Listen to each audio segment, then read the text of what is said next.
Today's video is about squatting. Squat is it's not the squat where you exercise squat. It's a resting squat. It's basically to get your flexibility right. Now, lots of people, lots of people start exercising with a lot of enthusiasm. Usually, it's running or it's walking. Or it's even going to the gym, and you start doing exercises for your legs, and it starts to hurt. You start to get injuries, and this is because you haven't got the flexibility to do those exercises. So if you can't squat properly, you're not going to be able to run properly, and you're not going to be able to lift weights properly. You're not going to be able to deadlift or squat or lunge if you don't have the flexibility to squat properly. And this is why almost all of my videos, when it comes to exercise, I'm talking about the ability to squat. Now, if you can't squat like that with your feet parallel and your heels completely flat on the floor and in a relaxed manner, you're not ready to do a lot of long distance running or a lot of sprinting.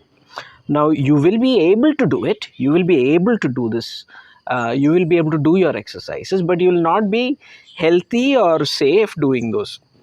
Your body will compensate somehow, but at some point you're going to have to pay the bill, and it's going to come in the form of a repetitive strain injury or some sort of a sudden injury, and you're going to think that is a sudden injury, but it's not. It's basically you wearing down the body's reserves because you're not flexible enough to get into this position. Now, if you can't get into this position and I'm asking you to sit like this for 10 minutes, it's going to hurt and you're going to quit.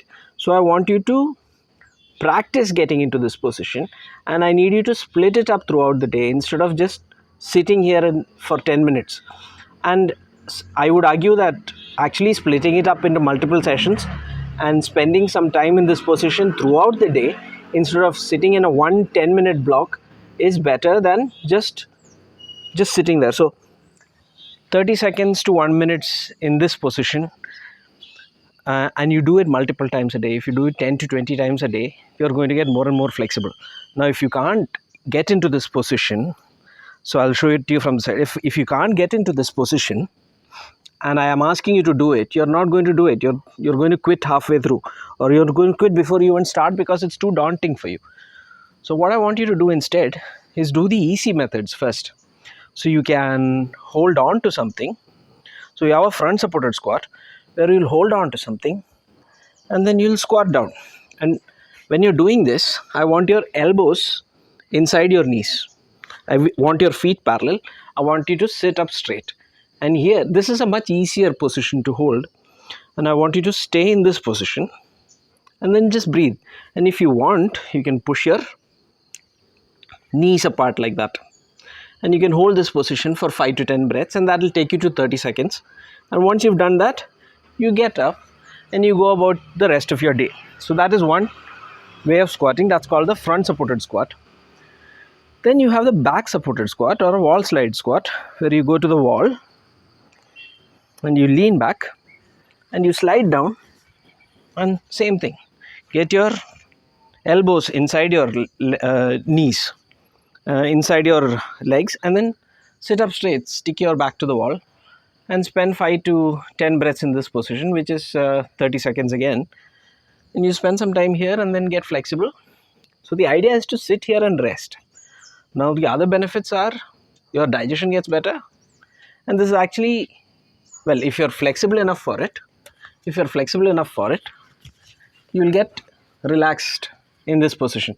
But if you're just starting off in the beginning, it's not going to be as relaxing as for me, because it is a stressful position. You're stretching yourself, and it's tough for you to do it. But the more and more you practice this, the more and more relaxed you become, and it is also going to be a stress buster. You can use it as a stress buster throughout the day. This is also part of a movement snack. So you're changing your position from where you're sitting in the chair, and you're going to get into the squat position, and you're going to relax. So this is your second kind of squat. Then the third kind of squat, if you can't do a full squat, is to Get in this position, feet at shoulder width, get your hands down to your ankles and sit. So you're going to slide your hands down in the front of your legs, grab your feet and sit. And again, you can get in this position and spend some time there. But this needs a lot more flexibility, so this will come later. So in the beginning, I would want you to use the wall supported squat and the front supported squat, and you start off with that. You do that 10 to 20 times a day. You take breaks from your work whenever you can. Take breaks from your work and do these. And then as you get better and stronger and more flexible, you can start moving to these, the ones that I showed you last. And finally, you'll get to a point where you're flexible enough and relaxed enough to just sit there. And yeah, so you should be able to sit in the garden and pluck grass out of the ground, or you should be able to sit here and do any sort of work on the ground. So that you should be able to sit here and relax. But that comes later. That comes maybe 2 or 3 months down the line when you get more and more flexible. So that's it for today. Start practicing your squats. You should be trying for 10 minutes a day, and you should be doing it in sessions. You should be doing it in 30 seconds to 1 minute sessions. And if you do that 10 to 20 times a day, you should get flexible pretty quickly. Thank you.